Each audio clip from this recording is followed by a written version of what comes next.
Hello, I'm Padmaja Joshi and I welcome you to the culminating episode of our special dialogue series, Savlon Swasth India Mission presents Hygiene Sahi to Health Sahi, partnered by Times Network. Throughout the course of this campaign, we've spoken to movers and shakers from across the health and hygiene ecosystem to explore how closely the collective health of the country is rooted in everyday citizens taking individual responsibility for their personal hygiene.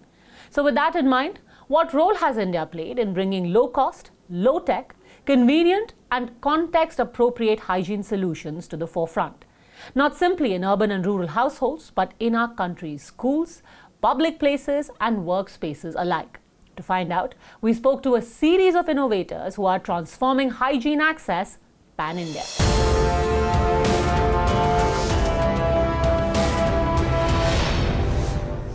So almost 23 years ago, I saw my wife using a rag cloth.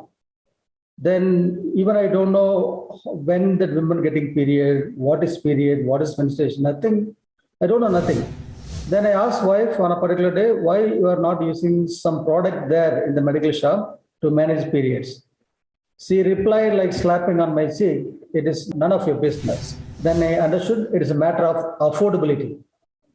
That's what I tried to gift a sanitary pad packet by giving a sanitary pad buying from a medical shop. But the price, by the time 23 years ago, you can buy 3 kilograms of rice per family. That is why she refused to use it. She told, go and return the packet and buy rice. But I don't want to do it. Then that makes me to try to innovate an affordable pad for my wife. Then I put my nose into women personal hygiene domain. I don't know, my God, the taboo around that menstruation in India, not only India, across globe, it is for centuries, it is never addressed. All the labor problem, women equality, independence of many countries, everything addressed in 15th, 16th, 17th century, 18th century, 19th century. But this is the problem, taboo around women personal hygiene is never addressed. This is what I started from my wife. Then I got difficult to talk about menstrual hygiene importance even with my wife and sisters. Then that's what I got a divorce notice from my wife. Later my mother left. The whole village thought I'm a psycho. I'm trying to deal with women with their intimate subject. Then one point of time I tried to use sanitary pad myself in my underwear with an artificial uterus filled with animal blood. This all makes me, even the village people thought I become a vampire in the evening drinking girls' blood. That way they stayed away from the village. In spite, I innovate a simple machine to make affordable pad at par to the big napkin company manufacturing. But anyway, by seeing the advertisement, you thought everybody is using sanitary pad in India.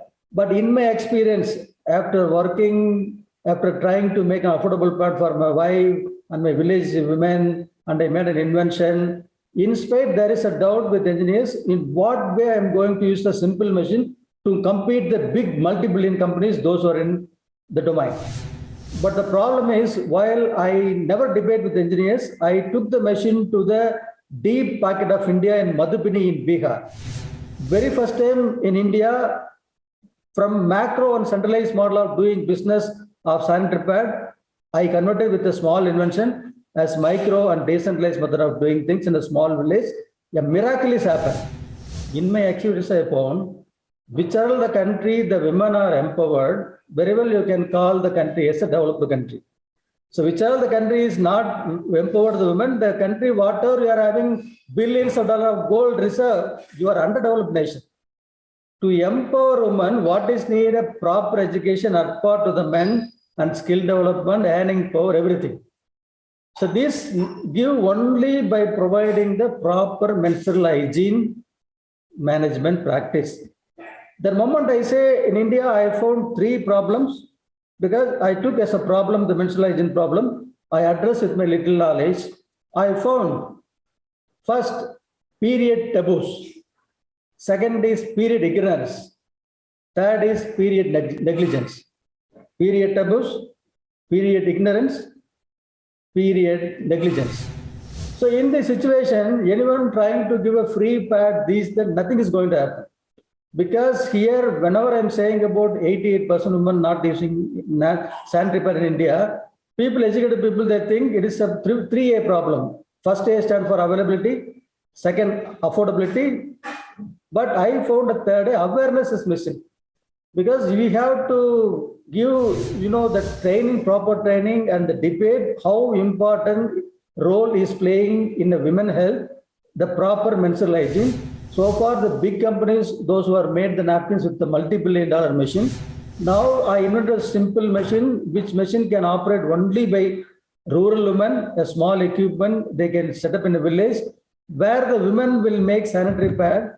They will go and talk with other women about the importance of using sanitary pad and importance of women personal hygiene. This way, I converted a social problem into livelihood. That's why from 12% penetration in 2006, from 1947 to 2006 is 12%. Now it has become 34% in rural areas. And from 45, it becomes 60% in urban area. So where we need to go, India should go towards 100% proper menstrual hygiene completion. Then only we are able to maintain 2-digit GDP growth and economical superpower, gender equality, everything. Indeed. Incredibly inspiring words from Mr. Muruganathan, India's menstruation man. Next, we did a deep dive with India's leading developer of low-cost bio-toilets, Arvind Dete. Here are the highlights.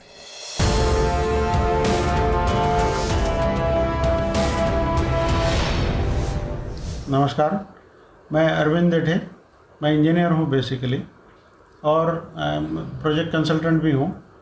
मेरा maximum time Udaipur में राजस्थान में गुजरा। शहर में भी अपना घर है और गांव में भी अपना घर है। जब हम आते थे तो रास्ते में हम लोगों को पूरे रास्ते में पूरा ग्रामीण इलाका है तो लोग रास्ते पर बैठे टॉयलेट करने के लिए बैठते थे। उससे बड़ा मैं चिंतित रहता था। हम लोग 2010 से 2014 तक ये सीन रोज़ देखते थे। तो मेरे मन में था कि इनके लिए कुछ क्यों नहीं होता, कोई कुछ क्यों नहीं करता। ऐसे में 2014 में जब कैंपेनिंग कर रहे थे नरेंद्र मोदी सर, तो उन्होंने अमेठी की सभा में ये मुद्दा उठाया। वहाँ से मेरे को इंस्पिरेशन मिली। उस भाषण से हमने सोचा कि चलो हम ही लोग टॉयलेट के ऊपर काम करते। जब हमने इसके ऊपर काम करना शुरू किया तब हमने सोचा कि क्या बेसिकली इसमें दो पार्ट है। एक पहला पार्ट है जो स्ट्रक्चर का है, जिसको अपन कैबिन बोलते हैं, और दूसरा पार्ट है जो प्रोसेसिंग यूनिट है। तो हमने दोनों का अभ्यास किया पूरी तरह से और फिर पता लगाया कि बायो टॉयलेट सबसे बेस्ट है। अब बायो टॉयलेट में हम लोगों ने काम करना शुरू कर दिया। मीनवाइल क्या हुआ कि गवर्नमेंट ऑफ इंडिया ने, मतलब गडकरी साहब ने एक कमेटी बनाई स्वच्छता के ऊपर, और उनको भी एक टारगेट दिया गया कि संपूर्ण देश से और विदेश से आप रिसर्च मंगाइए और मतलब जो टॉयलेट्स टेक्नोलॉजी है इसके ऊपर आप लोग क्या क्या बेस्ट कर सकते हैं। और उसके बाद उस टेक्नोलॉजी को गवर्नमेंट ऑफ इंडिया डिक्लेयर करने वाली थी। उस कमेटी ने पूरे देश से सबके अपने फीडबैक मंगाए कि आप लोग क्या कर सकते हैं, और उन्होंने क्राइटेरिया फिक्स किया था, 6 क्राइटेरिया। तो हम लोगों ने भी हम भी जो मैं अभी बताने जा रहा हूँ वो इतना आसानी से नहीं हुआ। वो बहुत पहले उसके लिए बहुत काम करना पड़ा। ब्राह से कुछ का कुछ बनाते गए। तो गवर्नमेंट ऑफ इंडिया ने टेक्नोलॉजी के लिए जो सिलेक्ट किया था कि द बेस्ट टेक्नोलॉजी होनी चाहिए, उसके लिए 6 क्राइटेरिया उन्होंने सिलेक्ट किया था कि उसकी कॉस्ट कम से कम हो, ये हर जगह पे उपलब्ध होना चाहिए और कम स्पेस में ये लगना चाहिए। ऐसे 6 क्राइटेरिया बनाए थे। पूरे देश से सब लोगों ने उसके ऊपर रिसर्च भेजा। तो मुझे बताते हुए आपको हर्ष हो रहा है कि पूरे देश से आरके हमारी जो कंपनी है उसका जो बायो टॉयलेट है वो 6 मानकों पर उनके खरा उतरा और हमने देश को सबसे सस्ता और वो भी वेस्टेज में से बायो टॉयलेट दिया और भारत सरकार ने उसको इनोवेटिव टेक्नोलॉजी करके डिक्लेयर किया। हम लोगों ने उसको पीपीपी मॉडल बनाया, लोगों को समझाया। पूरे देश से यहाँ लोग ट्रेनिंग करने आते थे और उन्होंने उस बायो टॉयलेट को उनको बनाना भी सिखाया, क्योंकि हम कितने लोगों तक जा सकते थे, 1000, 2000, 5000, 10,000 लोगों को एक जिले में जा सकते थे। तो पूरे देश में इसको अवेयरनेस फैलनी चाहिए। जो कि ये प्लास्टिक का, मैं आपको ये सीक्रेट भी शेयर कर लेता हूँ, एक प्लास्टिक का 200 लीटर का ड्रम होता है, उस ड्रम को हमने उस ड्रम में इनोवेशन करके सब दिमाग लगाकर उसमें बनाया और वो सक्सेसफुल हुआ। तो उस बायो टॉयलेट, ये तो हुआ प्रोसेसिंग यूनिट का, जिसको भारत सरकार ने इनोवेटिव टेक्नोलॉजी करके डिक्लेयर कर दिया। दूसरा विषय था स्ट्रक्चर का। तो हमने कई प्रकार के स्ट्रक्चर्स बनाए। हमने शुरू में सीमेंट वॉल का बनाया कि रेडीमेड वॉल कैसे बननी चाहिए, और देश में कई लोग बना रहे थे, हम उनको भी देख रहे थे। सबसे पहले मेरे दिमाग में यह है कि कोई ऐसा टॉयलेट बन सकता है क्या कि जो 1 घंटे के अंदर कस्टमर अपना यूज़ करना शुरू कर दे। सैनिटाइजेशन की समस्या घर में जो बुजुर्ग होते हैं उनके लिए बहुत समस्या है, ग्रामीण इलाके में तो बहुत ज़्यादा है। तो उनको ऐसा कोई टॉयलेट अपन दे सकते क्या कि जिसके अंदर हम 1 घंटे में उसको यूज़ करने के लायक बना दे। तो एक तो हमने बायो टॉयलेट का छोटा सा टैंक बनाया जो उसको अटैच करके वो कर सकता है, और दूसरा स्ट्रक्चर के ऊपर काम करना शुरू कर दिया। उन सारे विषय को हमने उसके अंदर शामिल किया, और एक ऐसा टॉयलेट देश को देने में हम सक्षम रहे, और काफ़ी काम हुआ उसके ऊपर, और लोगों ने उसको अप्रिशिएट किया। Mr. Dete, thank you for sharing your journey with us. We sincerely applaud you for your efforts and wish you continuing success. With that, it's time for a short break, but the culminating episode in our special dialogue series, Savlon Swasth India Mission presents Hygiene Sahi to Health Sahi, partnered by Times Network, continues on the other side. So stay with us. We'll be right back.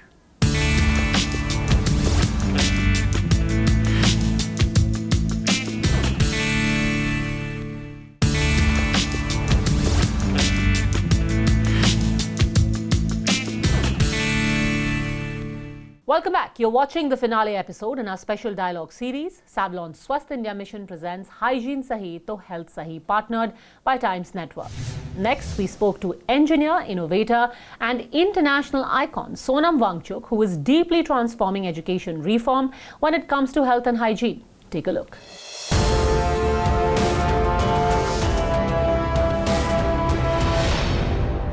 Hello and greetings from the mountains of Ladakh, where I am connecting to you around the idea of how young people can actually change the world, and sometimes they can do much better than elderly experts.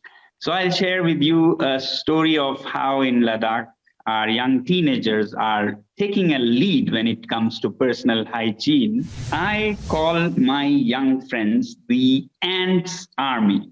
The ants army who look helpless otherwise, very weak. But then when they get in their form and you give them all the capacities, they can do amazing things. These little ants can do something that doctors can't or don't do. They can prevent you from being sick in the first place. They can, bless you with good health by going out and doing what is more important than just treatment, meaning precautions and prevention. So we started long ago, some 20 years ago. We used to engage these young people so that they learn themselves and not just stay with that, but engage them into teaching others. And when you teach somebody, actually you learn the best. Otherwise, you just think you have learned everything and you realize you have forgotten. But if you get to teach or share with somebody else, then it stays with you for life. So this is a great way to teach the young, but even greater way to teach the general public through our young people. This experiment has been very interesting in Ladakh at our school. I'll just give you an example. So here I'll share with you some images. So this is how at our school, these young teenagers are, learning in a workshop about the proper way of taking care of your teeth. How do you brush them? When do you brush them? How often you do, and all that. And they learn, but as I said, you would forget if you just heard, it's a heard wisdom that doesn't last long. Like someone said, if I hear, I forget. If I see, I remember. If I do, I know. So for that last part, they go into villages and share with other young children how you keep your oral hygiene good. Just as they learned, so they teach others. So they would visit schools and share with other young children about oral hygiene, and that way reinforce their own learning and also make passionate and knowledgeable ambassadors out of these little kids, who would then go to their homes and become again champions of oral hygiene with their parents, with their neighbors and relatives. The chain goes on. So this is a very interesting, effective way that teenagers can participate in hygiene. Now, there can be many types of things they can do.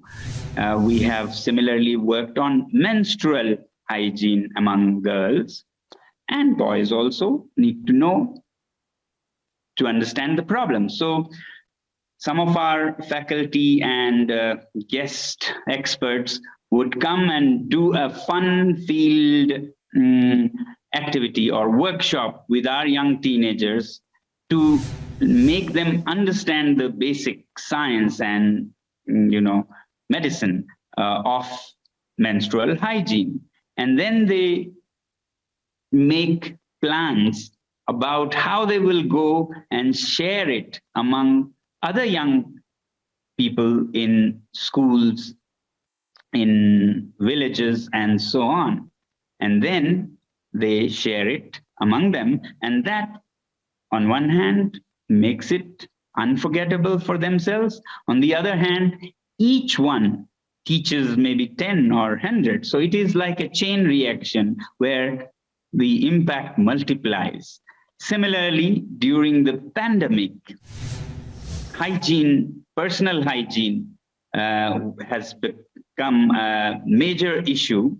And I always think that this should be a good use of the misfortune that we could make by using it to spread personal hygiene among the people. It will help with the virus, but it will help with all other viruses and bacteria and general hygiene in the future. So since we have this calamity, we might as well put it to use and make everyone, especially the young ones, aware of hygiene, and then go out to share this wisdom, newly acquired wisdom, with other children in schools or people in general. And that makes it a very impactful, multiplicative phenomenon, where young people, rather than becoming a part of the problem, become a part of the solution. And they are most likely to remain so, because at this young age, they experience the pleasure of being a help to others, where they are the knowing person that shares with others. And this experience is very important even for their self-esteem, and that takes care of them in their teenage years. So there's a lot that young people can do, so much so that I think such activities should be made a part of the curriculum of all the schools and should be a part of the ranking of the students in their exams. It should form. If you have participated in awareness campaigns, active awareness campaigns for other schools, other classes, maybe younger than yourselves, or even general public through street theater and musical performances around hygiene of different kinds, then this will become an issue of masses and will have a huge impact on our national health and national health budget even, because these little ants would have done something that rids the doctors of doing their last minute job of pulling teeth and doing surgery of various kinds, because these people would have prevented that situation and all the expenses and all the lost time and life that normally happens. Well, this is some glimpses of what we do, and there are lots that we can all do. So therefore, like always, I say this is not the end. Thank you for all of those brilliant insights, Mr. Wangchuk. Children are indeed the primary change agents when it comes to health and hygiene, and undoubtedly are next-gen hygiene champions, whether it be in an urban setting or down to the last mile. With that, our special feature series, Savlon Swasth India Mission presents Hygiene Sahi to Health Sahi, partnered by Times Network, comes to a close. We trust you found the insights shared of value. Do chime in with your thoughts by staying connected with us on social media. You can use the hashtag Hygiene Sahi to Health Sahi. Thanks for tuning in.